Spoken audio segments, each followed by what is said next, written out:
हमारे साथ इस वक्त मौजूद हैं बागपत के सांसद सत्यपाल सिंह जी। सर, बहुत बड़ी उपलब्धियां हैं 17वीं लोकसभा के दौरान की। आपके लिहाज से कौन सी बड़ी बातें हो गई?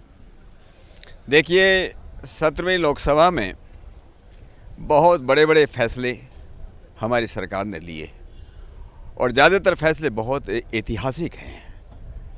देखिए, जम्मू और कश्मीर का 370 ख़त्म हुआ, जिसको हम सोच नहीं सकते थे कभी इस देश में 370 ख़त्म होगा। 3 तलाक ख़त्म हुए। कोई सोच नहीं सकता था इस देश के अंदर कभी राम का मंदिर बनेगा। राम का मंदिर बन गया।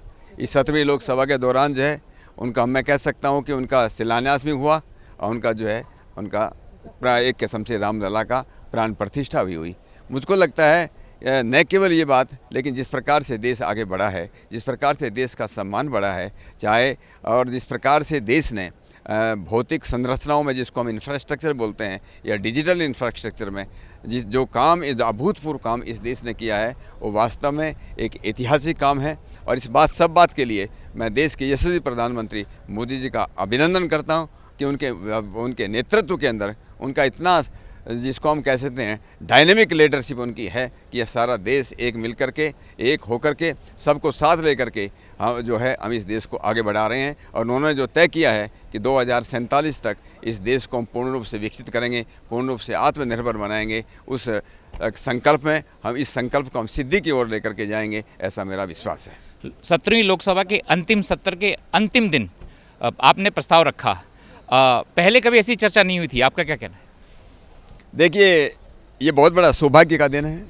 मेरे लिए भी सौभाग्य का दिन है।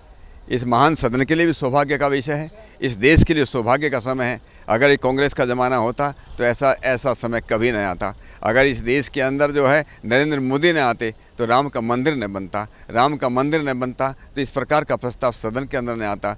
राम जो है, या राम का जो मंदिर है, केवल कंक्रीट और पत्थरों का एक मंदिर नहीं है। इस देश के करोड़ों लोगों के आस्था का मूर्त रूप है। इस देश के करोड़ों लोगों की ऊर्जा का साकार रूप है। ये भगवान राम हमारे लिए एक प्रेरणा पुंज है, एक सूर्य पुंज है। उनका आदर्श इतना ऊंचा है। वो मर्यादा पुरुषोत्तम राम थे। उनका रामराज न केवल भारत के लिए लेकिन दुनिया के लिए एक आदर्श शासन व्यवस्था का बखान करता है। राम के राज में जिस प्रकार से कहा जाता है कि दाहे कदैव एक भौतिक तापा, राम राज कहू नहीं व्यापा, सब जन करें परस्पर प्रीति, चलें स्वधर्म निरत श्रुति नीति। आज वैसे आदर्शों की इस देश को, इस देश की जनता को, इस देश को पुनः विश्वगुरु बनाने के लिए ज़रूरत है।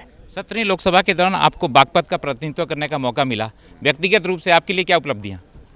देखिए, मुझे इस बात का बहुत बड़ा एक संतुष्टि मुझे कहना चाहिए, और मैं इस बात के लिए पार्टी के वरिष्ठ नेतृत्व का, विशेष रूप से देश के आदरणीय प्रधानमंत्री मोदी जी का, आदरणीय गृह मंत्री जी श्री अमित शाह जी का, उस समय जो हमारे जो राष्ट्रीय अध्यक्ष थे आदरणीय श्री राजनाथ सिंह जी का, और श्री नितिन गडकरी जी का, और हमारे जो वर्तमान में राष्ट्रीय अध्यक्ष हैं श्री JP नड्डा जी का, इन सब का मैं आभार व्यक्त करता हूं कि उन्होंने मुझे मौका दिया।